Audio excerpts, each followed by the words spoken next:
안녕하세요. 오늘 기도학교에서는 이렇게 제 책을 쭉 따라 하다가 조금 오늘은 쉬어가는 코너로 제가 성령 체험에 대한 이야기를 해보려고 해요.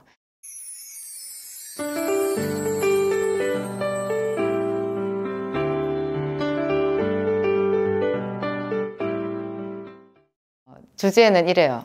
합리적이고 이성적인 사람은 성령 세례를, 성령 충만을 받을 수 없나? 뭐 이런 거예요. 성령이 충만한 사람은 좀 신비적이고 예측 불가능하고 성령이 이끄시는 대로 다녀야 하기 때문에 계획적이지 않은 사람인가? 뭐 이렇게 생각할 수 있잖아요.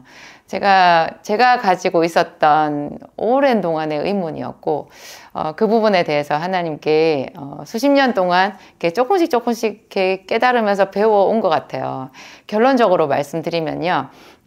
성령은 신비롭지만 성령 충만한 사람이 이성적이고 합리적이지 않은 거는 아니에요. 전혀 그렇지 않아요. 저는 제가 너무 이성적이고 그런 이 세상에 있는 합리성 이런 거를 추구하기 때문에 나 같은 사람에게는 성령이 임하시지 않나?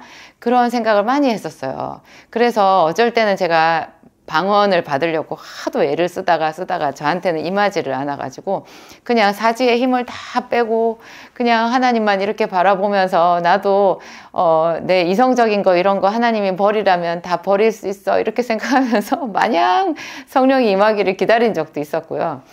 별 방법을 다 썼던 것 같아요. 알고 보면 하나님이 가장 이성적이시고 하나님이 과학보다 더 높으신 그 과학을 우습게 생각하실 만큼 더 과학적인, 과학 위에 과학이신 그런 분이시고요. 온 세상에 하나님이 숨겨놓은 그 창조의 비밀을 찾아내는 것이, 이미 숨겨져 있는 것을 찾아내는 것이 과학이잖아요. 그러니까 과학자들이 하나님의 신비에 대해서 뭐라고 말을 할 수 없는 거예요. 그렇지만 우리가 또 과학을 무시해서는 안 되고요. 또 합리성, 어떤 계획을 세우고 하는 거를 절대로 무시하면 안 되는 건 것 같아요. 저는 그 하나님의 성령의 음성을 듣는다라고 하면서 그 교회에서 목사님이 하는 이런 예배라든지 교회의 어떤 그 질서 있잖아요. 이런 거를 무시하시는 분들도 많이 봤고, 그냥, 자기가 듣는 그 어떤 내적인 소리, 그런 소리를 다 하나님의 말씀이라고 그렇게 말하고, 초신자였는데 자기한테 하나님의 말씀이 임했다면서 담임 목사님은 우리 목사님과 자기를 동격으로 그렇게 생각하시는 분들도 봤었고요. 뭐 저는 완전히 그 사람한테 하수가 되는 거죠. 그런 사람들도 봤어요. 안타까웠어요. 많이. 저런 건 아닌데 말을 해줄 방법이 없구나. 그랬어요. 하여튼 성령은 신비로운 분이지만 우리가 생각했을 때 그냥 어떤 알 수 없는, 어디로 보는지 알 수 없는 예측 불가능한 그래서 돌발적인 행동을 많이 하는 그런 사람이 성령 충만한 사람이라고 생각하면 그것은 정말 오산이라는 거예요. 오산이라는 거. 우리가 따라가야 되는 롤 모델은 성경 안에 다 나오거든요. 여러분 다윗을 생각해 보셔도 그렇고 뭐 요셉을 생각해 봐도 그렇고 뭐 아브라함이나 특히 신약에 와서 사도 바울 같은 사람, 다니엘 같은 사람, 어떤 사람을 보아도 그렇게 예측 불가능한 자기 마음대로 뭔가를 하는 그런 사람인 것 같은 느낌은 안 드실 거예요. 이 믿음의 사람들의 어떤 공통점, 그 어떤 궤적을 이렇게 하나로 꿰뚫는 어떤 그 흐름은요, 전부 다 인내예요. 인내고 기다림이고, 참는 거고, 인내가 결국 참는 거지만, 하여튼 하나님의 말씀을 겸손하게 엎드려서 기다리고 참고, 한 발 한 발 내딛는 그런 지극히 이성적인 사람들이죠. 그냥 뭐 갑자기 하나님이 어젯밤에 뭐라고 자기한테 말씀하셨다라고 하고, 갑자기 어떤 행동을 하는 그런 것은 전혀 아니라는 거죠. 그리고 뭐 성령의 임재가 뭐 하늘에서 황홀하게 이런 것도 별로 아니고요. 하나님은, 정말 하여튼 우리 삶에 친근하게 그렇지만 알아들을 수 있는 분명한 어떤 근거를 가지고 우리한테 얘기하시는 분이시고요. 하나님 자신이 가장 치밀한 계획자시라는 거, 이런 거를 잘 우리가 알아야 정말로 성령 충만함으로 나갈 수 있는 것 같아요. 그래서 사람들이 성령 충만, 성령 세례를 받는 것에 대해서 뭐 하나님의 은혜를 사모하면서도 그런 성령 충만, 성령 세례를 받는 것에는 이렇게 멈칫하게 되는 이유가요. 이런 데 있는 것 같아요. 제가 아까 말씀드린 자기가 성령을 받으면 영에 취한 사람이 돼서 이제까지 내가 살아왔던 모든 패턴을 다 버려야 되고 내가 알지 못하는 어떤 곳으로 하나님이 나를 끌고 가고 내가 뭐 또 생업을 다 포기하고 주의 종이 돼야 되나 막 이런 생각을 하시는 거죠. 저를 보면 좀 그렇지 않은 것 같지 않으세요? 제가 풀타임으로 사역하고 싶었고 실질적으로 제가 풀타임으로 사역을 하는 그런 정도의 일을 했지만 제가 동시에 또 약국을 했고 굉장히 오랜 시간 동안에 이 작은 약국 안에서 저희 직업 영역을 개척해 온 그런 두 가지 사역을 했잖아요. 그러니까 제 말이 좀 수긍이 가신다고 생각하실 것 같아요. 하여튼 그 하나님은 합리적 이성적인 분이시라는 거, 제가 얼마 전에 어떤 그 목사님의 간증을 들었는데요. 그 목사님 간증을 들으면서 제가 고개를 좀 갸웃했어요. 목사님을 판단한다는 그런 내용은 전혀 아니고 그냥 좀 아닌 부분은 제가 또 말할 수 있잖아요. 그분은 상당히 영적인 분이시지만 한 가지 이 부분에 대해서는 오해를 하신 것 같았어요. 그게 주의 종 하나님의 말씀에 이렇게 붙들린 사람, 성령의 이끌림을 받는 사람들도 저축을 해야 된다라는 것을 전혀 생각지 않으시는 것 같았어요. 하나님은 우리에게 흉년의 때가 있고 풍년의 때가 있다고 분명히 얘기를 하셨어요. 아브라함도 하나님께서 지시하신 땅 가나안 땅에 왔는데 그 와서 얼마 안 돼가지고 애굽으로 내려갈 수밖에 없었잖아요. 물론 내려간 것은 잘못이었지만 인간적인 생각으로, 왜냐하면 그 땅에 기근이 왔기 때문에.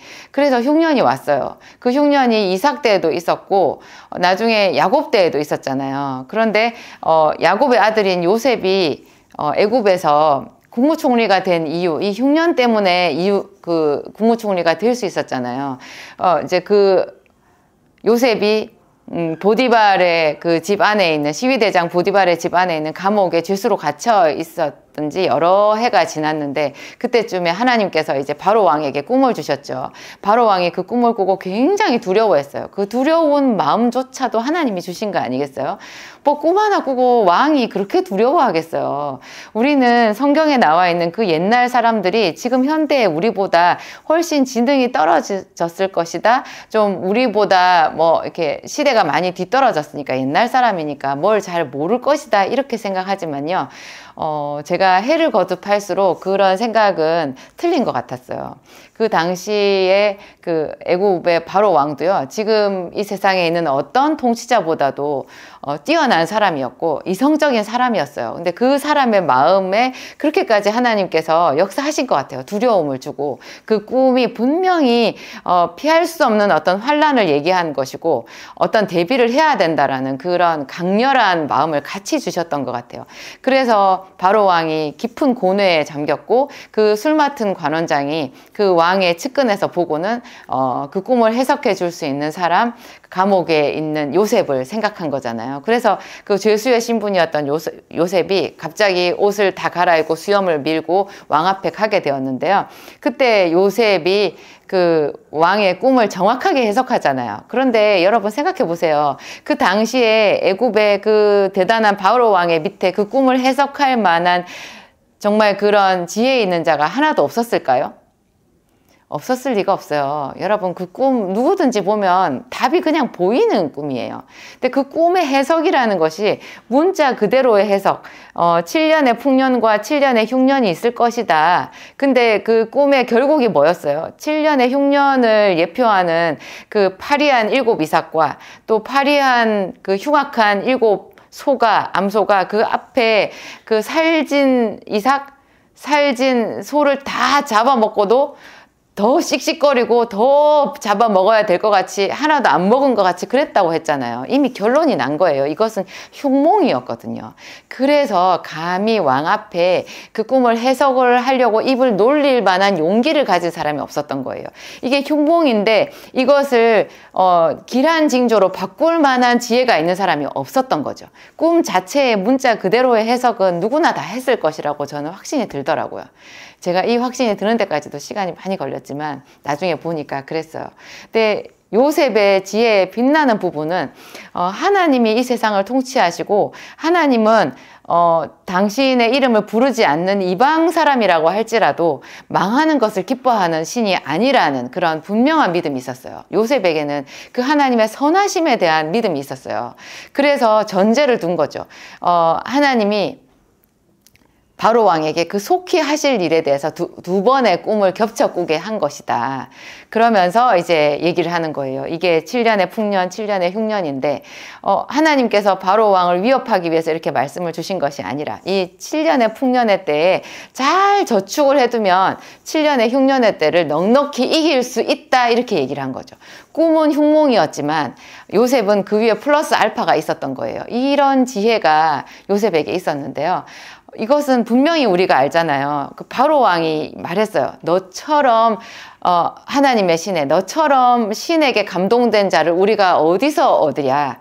네가 그 일을 해라. 요셉이 그랬거든요. 왕은 지혜롭고 총명한 사람을 이렇게 임명하셔가지고 이 풍년의 때 곡식을 잘 준비를 해서 흉년의 때를 대비하게 하시면 된다고 그렇게 말을 했잖아요. 그랬을 때 바로 왕이 딱 알아본 거예요. 너보다 더 지혜로운 자가 어디 있겠냐? 너보다 더 하나님의 신에 충만한 자를 우리가 어디서 얻을 수 있으랴? 그러면 우리가 여기서 알 수 있잖아요. 요셉은 성령에 충만한 자로서 저축을 말했던 거예요. 풍년의 때에 저축을 해야 된다. 그 목사님이 이랬어요. 세상의 직업을 자기가 뜻하지 않게 직업을 가지게 돼서 일을 하게 되었는데 거기서 굉장히 많은 급여를 받았다는 거예요. 그런데 자기가 그 급여를 받다 보니까 그 급여가 그렇게 많음에도 불구하고 세상에 아무것도 없었던 자기가 그렇게 많은 급여를 받음과 동시에 그 급여를 다 쓰게 되더라는 거죠. 그래서 자기가 이렇게 내가 사치스럽게 살아도 되나? 내가 그리고 목사인데 선교사인데 그 일을 해야 되는데 내가 이거를 다 먹어버리고 이렇게 사치스럽게 살아도 되나 하는 그런 죄책감이 굉장히 있으셨던 것 같아요. 그래서 고민을 하다가 내가 이걸 그냥 포기하자 해서는 갑자기 사표를 쓰고 갑자기 아무것도 없는 상태가 되어버린 거죠. 그래서 또 생으로 고생을 많이 하셨다는 거예요. 그래서 제가 그분 이야기를 들으면서 너무나 안타까웠어요. 그거는 풍년의 때거든요. 그래서 하나님께 이렇게 하시면 되는 거예요. 하나님, 제가 지금 해야 되는 선교일, 해야 되는 목회 일을 못하고 지금 어떻게 이 일을 하게 되었는데 하나님, 저는 목회 일을 하고 싶고 선교 일을 하고 싶어요. 그러면 제가 언제까지 하면 될까요? 지금 이 일을 하는 동안에 하나님께서 급여를 이렇게 많이 주시니까 제가 우리 생계비 최소한으로 쓰고 나머지는 하나님의 때를 위해서 제가 저축을 하고 하나님께 이것마저도 심겠습니다.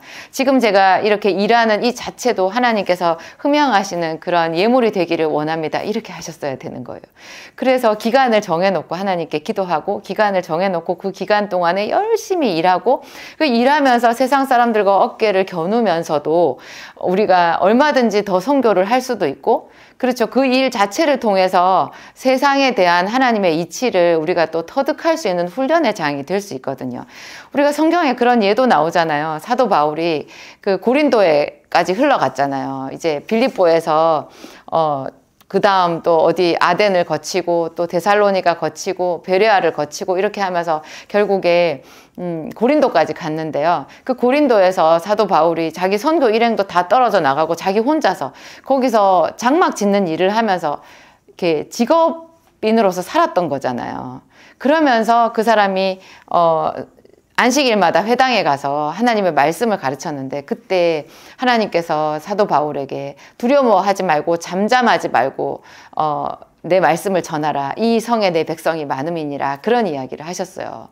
그러니까 때가 있는 거예요. 사도 바울 같은 사람도 일정 기간 동안에 직업인으로 장막 짓는 일을 하면서 그 필요를 채우면서 고린도 사람들의 그 일상을 다 보고 그 도시가 얼마나 하나님의 말씀과 상관없이 음란하고 배역하고 그 가운데 주의 백성들조차도 하나님의 복음을 알지 못하고 그렇게 살고 있는지 하는 실상을 다 봤거든요. 그것이 일정 정도 축적되었고 또 하나님의 동역자들, 그의 동역자들이 왔을 때 거기서 이제 브리스길라와 아굴라를 만났잖아요. 그래서 사도 바울이 크게 힘을 얻고 거기서 1년 6개월 동안 머물면서 고린도에 그 엄청난 부흥을 일으켰잖아요. 그러니까 제 말이 그런 거예요. 성령에 충만한 사람은 저축하는 사람이다. 그러면 또 흉년의 때는 흉년의 때대로 이 저축한 돈으로 견딜 수도 있고, 또 때로는 사도 바울이 그랬어요. 나는 내게 능력 주시는 자 안에서 모든 것을 할 수 있다. 나는 풍부에 처할 줄도 알고 비천에 처할 줄도 안다. 얼마나 이성적인 말이에요.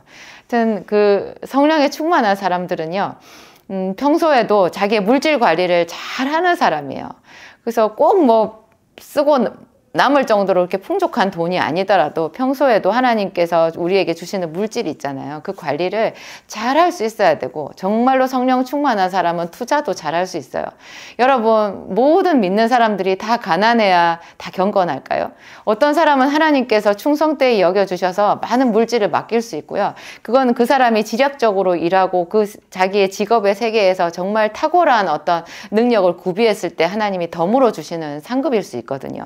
그것조차도 하나님께서 주시는 어떤 청지기에게 맡겨주시는 그런 거잖아요. 그 물질도, 그런 그의 명성이나 이름조차도 다 하나님께서 하나님 나라의 일을 위해서 그 사람에게 맡겨주시는 거거든요. 이런 거를 이성적으로 잘 이렇게 활용하고 합리적으로 생각하고 이렇게 할 수 있는 지혜도 성령 충만한 사람에게 성령께서 주시는 선물이거든요. 저는 그렇게 생각해요. 그러면 가장 이성적이고 그런 합리적인 사람들이 어떻게 성령의 충만함을 받을 수 있느냐? 성령의 충만함은 기도와 예배예요. 기도와 예배, 이 두 가지 다 안에는 그리고 하나님의 말씀이 들어가 있어요. 우리가 기도를 할 때도 무작정 기도하지 않거든요. 성경 말씀을 많이 묵상하고 자기 안에 말씀으로 많이 채워야 그 말씀을 가지고 제대로 된 주파수가 맞는 기도를 할 수 있잖아요.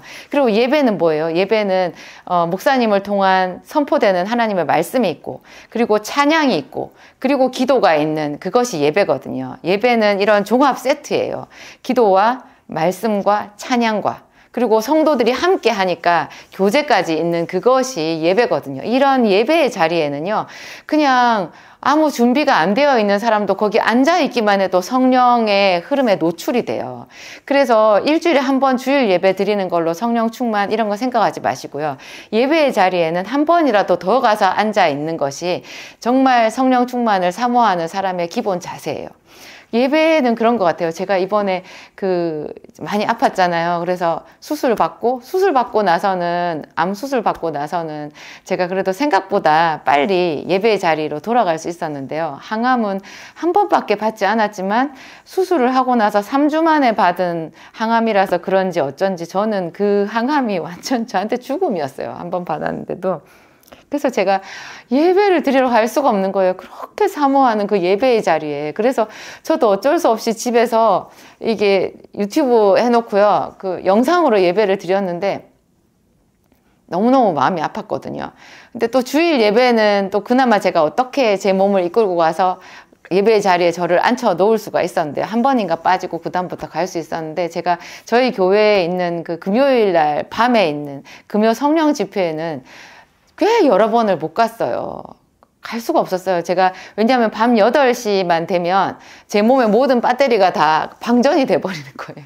일어날 수가 없는 거예요. 그런데 금요 성령 집회는 밤에, 저희 교회는 밤에 8시 40분부터 찬양이 들어가고, 그렇죠. 그게 11시 정도 돼야 끝나거든요. 저는 갈 수가 없는, 저한테는 정말 그림의 떡이었어요.